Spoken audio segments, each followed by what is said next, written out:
you can get funding while having bad credit.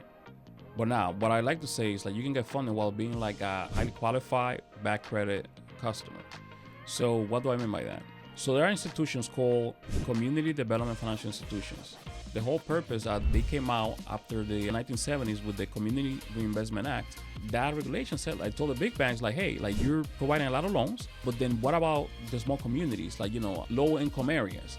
Like you guys love to approve the super highly qualified people, but what about like those people that don't have access to financial literacy, underrepresented communities, right? Like women in business, minorities, and poverty-ridden areas. Like you need to lend to them as well. So the big banks, instead of coming out, changing the whole structure to add a program for that, they started donating that money to nonprofit institutions that the whole goal is to lend to those people, underrepresented communities and people with a low moderate income, right? So now those institutions are willing to lend to you as long as your loan is going to have an impact in the community. You have the ability to repay the loan, right? Like you leverage the 5 6 that we mentioned earlier.